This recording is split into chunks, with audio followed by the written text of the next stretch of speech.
හැමෝටම සුබ දවසක් කියලා ප්‍රාර්ථනා කරනවා. ටෙක් විත් නලින් YouTube channel එකෙන් ගෙන තවත් අලුත් වීඩියෝ එකක් එක්ක තමයි ඔයාලා මේ විදිහට එකතු වෙලා ඉන්නේ. අද මම කතා කරන්න යන්නේ අපි හොඟක් දෙනෙක් පාවිච්චි කරන වීඩියෝ එඩිට් කරන්න යූස් කරන capcut app එකේ තියෙන speed tool එක ගැන. මම මේ විදිහටම capcut app එකේ තියෙන අනිත් tools ගැනත් වීඩියෝ series එකක් හැටියට ගේන්න බලාපොරොත්තු වෙනවා.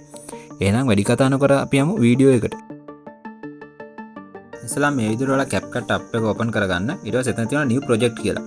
එතන තියෙන plus icon එක. අන්නේ plus icon එක උඩ touch කරන්න. ඊට පස්සේ එතනින් ඔයාලා gallery එක open වෙනවා. gallery එකේ ඔයාලා edit කරන අවශ්‍ය වීඩියෝ එක මේ විදිහට select කරන්න. ඊට පස්සේ එතන පල්ලෙහා තියෙන add කියලා. මෙන්න මේ add එක touch කරාට පස්සේ මේ වීඩියෝ එක මෙන්න මේ විදිහට capcut app එකට add වෙනවා.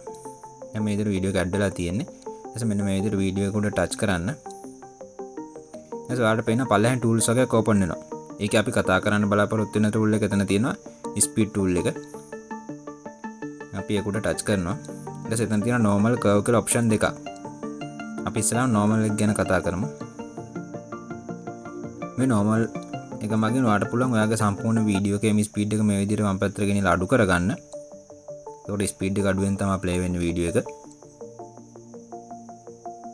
එහෙම නැත්නම් පුළුවන් මේ පොයින්ට් එක මෙන්න මේ විදිහට වැඩි අගයකට ගෙනියලා වීඩියෝ එකේ ස්පීඩ් එක වැඩි කරගන්න. එතකොට මේ ඔප්ෂන් එක මගින් වෙන්නේ සම්පූර්ණ වීඩියෝ එකේ මේ ස්පීඩ් එක අඩු හෝ වැඩි වෙන එක. නැත්නම් මෙන්න මේ වගේ අගයක තිබ්බොත් ඒ අගේ තියෙන ප්‍රමාණයෙන් තමයි ඒ ස්පීඩෙන් තමයි වීඩියෝ එක ප්ලේ වෙන්නේ.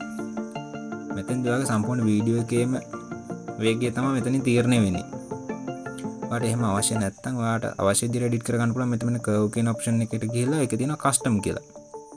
මෙන්න මේ විදිහට custom කියන option එක උඩ touch කරන්න. ඊට පස්සේ එතන ඔයාලට පේන මේ සරල රේඛාවක් එක point වගේක් තියෙනවා. මෙන්න මේ හැටියට ඔයාලට තා point මදින මෙන්න මේ විදිහට මේ ගිහලා උඩ තියෙන add beat කියලා. අන්න මේ add beat එක උඩ touch කරලා ඔයාලට beat එක add කරන්න පුළුවන්.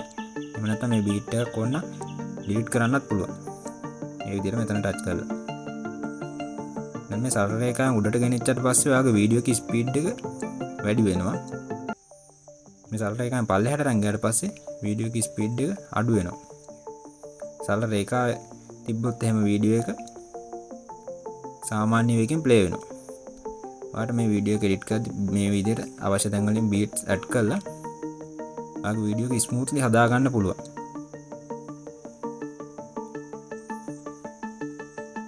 මේකෙන් මේ විදිහට beats දාලා ඔයාලට ඔයාගේ වීඩියෝ එක ඔයාලට අවශ්‍ය විදිහට එඩිට් කරගන්න පුළුවන්.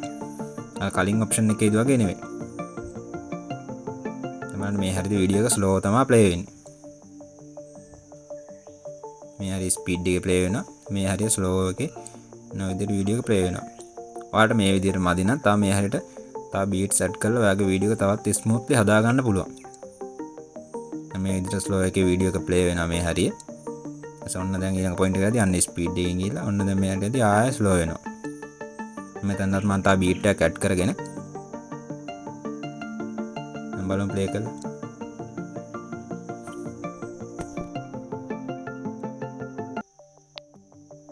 ස්ලෝ එකේ වීඩියෝ එක ප්ලේ වෙනවා. ඔන්න බලන්න මේ පොයින්ට් එකට එද්දි ස්ලෝ. ඊට පස්සේ ඔන්න මේ පොයින්ට් එකේ ස්පීඩ් ආයෙ ස්ලෝ එකේ තමයි වීඩියෝ එක ප්ලේ වෙන්නේ.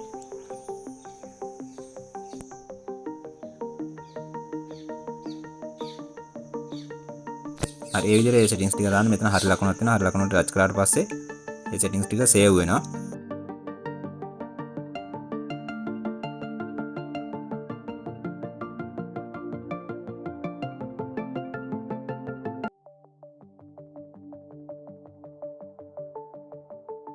දැන් එහෙනම් බලමු අපි හදාගත්ත වීඩියෝ එක ප්ලේ කරලා. අර පේන මේ විදිහට වීඩියෝ එක මේ මුල හරිය ස්පීඩ් එක ප්ලේ. දැන් මේ හරිය මැද හරිය මෙන්න මේ විදිහට ස්ලෝ එකේ ප්ලේ වෙන්නේ.